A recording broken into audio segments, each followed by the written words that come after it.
Friends, तो आप आज हम देख रहे हैं एमए 2024 का रिसर्च मैथोलॉजी का पेपर, जिसका पेपर कोड है 370 जी 370।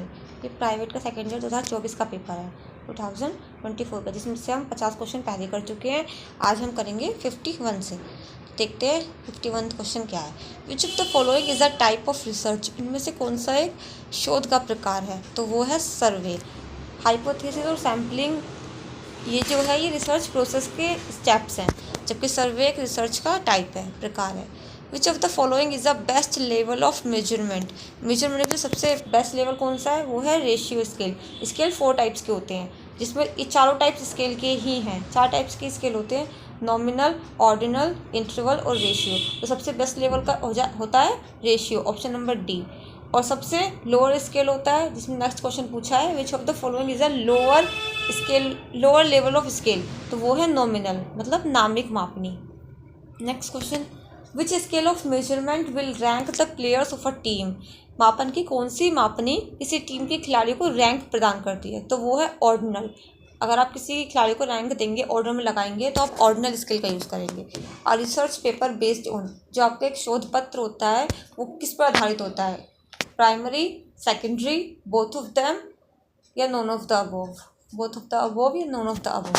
तो आप रिसर्च पेपर के लिए प्राइमरी और सेकेंडरी दोनों तरह के डाटा का यूज़ करेंगे, तो इसका ऑप्शन हो जाएगा C, option number C is the correct. Which of the following is a non parametric test. Test दो तरह के होते हैं, एक होता है पैरामेट्रिक और एक होता है नॉन पैरामेट्रिक। पैरामेट्रिक कौन से होते हैं? जिसमें आप पॉपुलेशन पैरामीटर्स के लिए कुछ स्पेसिफिक अजम्पशन निकाल सकते हैं। इसमें हम रेशियो और इंटरवल स्केल का यूज़ करते हैं। और नॉन पैरामेट्रिक में आप कोई भी अजम्पशन नहीं निकाल सकते हैं। तो पैरामेट्रिक टेस्ट कौन कौन से होते हैं? जैसे टी टेस्ट हो गया, एनोवो टेस्ट हो गया, ये सब होते हैं parametric test. Option number B correct है, ये एक नॉन पैरामेट्रिक टेस्ट है। What are the method of analyzing sociometry data? ये सभी सोशियोमेट्री डाटा को एनालाइज करने के मेथड हैं, सोशियोग्राम, सोशियोमेट्री इंडेक्स और सोशियोमेट्रिक मैट्रिक्स। नेक्स्ट है, which of the following is the not a parametric test. इनमें से कौन सा एक पैरामेट्रिक टेस्ट नहीं है? इनमें से कौन सा एक पैरामेट्रिक टेस्ट नहीं है? तो वो है Mann Whitney test. Mann Whitney test के अलावा U test, Friedman's ANOVA test, ये भी नॉन पैरामेट्रिक टेस्ट होते हैं। इसका हो जाएगा option number C. Next, which is the criteria of a good measurement. इनमें से कौन सा अच्छे मापन की कसौटी है? तो ये सभी एक अच्छे मापन के लिए ज़रूरी होते हैं, वैलिडिटी, रिलायबिलिटी, सेंसिटिविटी, सभी। How many numbers are given in the Tippett table. Tippett table में कितने नंबर्स होते हैं? Option number A is the correct. Tippett table होता क्या है? ये टेबल होता है कुछ रैंडम नंबर्स का, जिसमें कुछ खास तरह की प्रॉपर्टीज़ होती हैं। तो इसमें नंबर कितने होते हैं? 10 और 400। Which is not related to type of data. इनमें से कौन सा आंकड़ों के प्रकार से संबंधित नहीं है? तो वो है स्थानिक। स्थानिक आंकड़े नहीं होते, नॉर्मेटिव भी होते, क्वांटिटेटिव भी होते, क्वालिटेटिव भी होते हैं। नेक्स्ट है, which is a probability sampling technique. जो टेक्निक होती है वो दो तरह की होती है, प्रोबेबिलिटी और नॉन प्रोबेबिलिटी। इसके अंदर भी कई सारे वो होते हैं, पार्ट होते हैं। तो प्रोबेबिलिटी का एक पार्ट है रैंडम सैम्पलिंग टेक्निक। जब आप डिटेल में पढ़ेंगे ना इस रिसर्च मेथोडोलॉजी के पेपर को, तो ये आपके सिलेबस में भी आपको बहुत अच्छे से पढ़ना पड़ेगा, क्योंकि इससे हर बार कम से कम 10 से 12 क्वेश्चन आ ही जाते हैं, ज़्यादा भी हो जाते हैं कभी कभी। Which of the following is not a quality of good research. इनमें से कौन सी गुड रिसर्च की क्वालिटी नहीं है? तो वो है subjectivity, option number C is the correct. Which of the following is a non parametric test. ये क्वेश्चन बहुत आएंगे, पैरामेट्रिक कौन से है, नॉन पैरामेट्रिक कौन से है। तो आपको बताना चाहिए टी टेस्ट क्या होता है, एफ टेस्ट क्या होता है, जेड टेस्ट क्या होता है, काई स्क्वायर टेस्ट क्या होता है। तो इनमें से कौन सा नॉन पैरामेट्रिक टेस्ट है? तो वो है chi square test. Which of the following is a non probability sampling. इनमें से कौन सी एक नॉन प्रोबेबिलिटी सैम्पलिंग है? वो है एक्सीडेंटल सैम्पलिंग मेथड। प्रोबेबिलिटी और नॉन प्रोबेबिलिटी में क्या फ़र्क होता है? प्रोबेबिलिटी में हम सबको समान अवसर देते हैं चुनने का, अब इसमें एक क्वेश्चन भी आएगा आगे जिसमें आपसे पूछा जाएगा कि प्रोबेबिलिटी और नॉन प्रोबेबिलिटी क्या होता है। अभी देखते हैं। नेक्स्ट क्वेश्चन है, which of the following is not a probabilistic sampling method. निम्नलिखित में से कौन सी संभाव्य प्रतिदर्शन पद्धति नहीं है? तो वो है पर्पसिव सैम्पलिंग टेक्निक। ये एक नॉन प्रोबेबिलिटी सैम्पलिंग मेथड होता है। स्नोबॉल सैम्पलिंग टेक्निक कौन सी है? प्रोबेबिलिटी है, नॉन प्रोबेबिलिटी है? तो वो है non probability. Option number B is the correct. Which sampling technique has equal chance to selection of each unit of the population. देखिए मैंने कहा था ना अभी आएगा प्रोबेबिलिटी से संबंधित एक क्वेश्चन।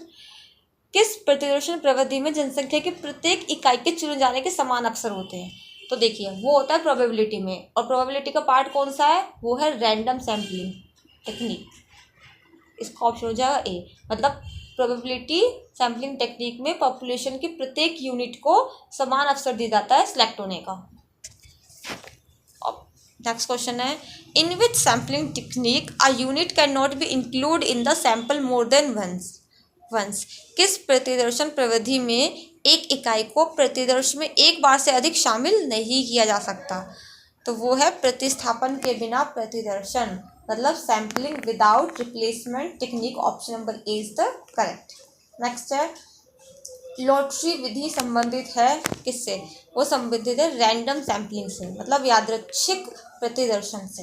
नेक्स्ट है, which of the following is not a non probability sampling technique. इनमें से कौन सी एक असंभाव्य प्रतिदर्शन प्रविधि नहीं है? तो वो है क्लस्टर। क्लस्टर एक प्रोबेबिलिटी है, प्रोबेबिलिटी सैम्पलिंग टेक्निक है, नॉन प्रोबेबिलिटी नहीं है। Selection of a sample from homogeneous population with sampling technique will be use. समजातीय जनसंख्या से प्रतिदर्शन के चयन के लिए कौन सी प्रतिदर्शन प्रविधि का प्रयोग किया जाएगा? रैंडम सैम्पलिंग टेक्निक का। Option number C is the correct. Next है, which sampling technique will be use when there is a heterogeneous population. जब विषम जातीय जनसंख्या हो तो किस प्रतिदर्शन प्रविधि का प्रयोग किया जाएगा? उसके लिए उपयोग किया जाएगा स्तरीकृत प्रतिदर्शन प्रविधि का। नेक्स्ट है, जब किसी जनसंख्या के सदस्य छिपे हुए हो तो किस विधि का प्रयोग किया जाएगा? स्नोबॉल सैम्पलिंग टेक्निक का। नेक्स्ट, जब जनसंख्या बड़े भौगोलिक क्षेत्र में फैली हुई हो तो किस प्रतिदर्शन प्रविधि का प्रयोग उचित होगा? उसके लिए हम उपयोग करेंगे क्लस्टर सैम्पलिंग टेक्निक का। तो हमारे ये क्वेश्चन नंबर 75 तक कंप्लीट हो गए, जिसका आंसर बी है। नेक्स्ट वीडियो में हम नेक्स्ट क्वेश्चन नंबर 76 से 100 तक देखेंगे कंप्लीट। देखिए ये पेपर में probability, non probability, parametric, non parametric test, ये सिलेबस मतलब बहुत इंपॉर्टेंट है। ये 2-3 टॉपिक जो है इसके, अगर आपको सिर्फ पास होना है ना तो आप बेशक क्वेश्चन बैंक पढ़ लीजिए और बस प्रीवियस ईयर पेपर देख लीजिए, आप डेफिनेटली आराम से पास हो जाएंगे, कोई दिक्कत नहीं होगी। 40-50 नंबर से ज़्यादा ही आ जाएंगे आपके, अगर आपने सिर्फ क्वेश्चन बैंक से भी पढ़ाई करी होगी तो भी। बट अगर आपको ठीक ठाक नंबर लाने हैं ना, अपनी परसेंटेज अच्छी बनानी है और मतलब अच्छे नंबर लाने हैं, तो आपको एक, भले आप क्वेश्चन बैंक से पढ़े पर आपको थोड़ा डिटेल में पढ़ना होगा। गूगल की आप हेल्प ले सकते हैं, इसके अलावा यूट्यूब वीडियोस देख सकते हैं, आप थोड़ा डीप नॉलेज में पढ़ना होगा आपको। जैसे जब मैं लास्ट में पढ़ के गई थी अपने एग्जाम में, तो मैंने प्रोबेबिलिटी, नॉन प्रोबेबिलिटी पढ़ा था अच्छे से, पर मैं पैरामेट्रिक और नॉन पैरामेट्रिक टेस्ट पढ़ना भूल गई थी, और क्योंकि मैंने क्वेश्चन बैंक से ही पढ़ाई की थी, और इसकी वजह से मुझे बहुत दिक्कत हुई। इस पैरामेट्रिक और नॉन पैरामेट्रिक टेस्ट में काफ़ी सारे क्वेश्चन मेरे गलत भी गए, बट फिर भी मेरे ठीक है 70-75 नंबर आ गए इसमें। लेकिन अगर आपको थोड़ा अच्छे नंबर चाहिए ना, तो मुझे लगता है कि आपको क्वेश्चन बैंक के साथ साथ खुद के नोट्स बना के ढंग से पढ़ना होगा। वैसे प्राइवेट है, ज़्यादा बच्चे पढ़ते नहीं हैं डीपली, सिर्फ क्वेश्चन बैंक से काम चला लेते हैं, तो आप देख लिए। चलिए हम मिलते हैं नेक्स्ट वीडियो में।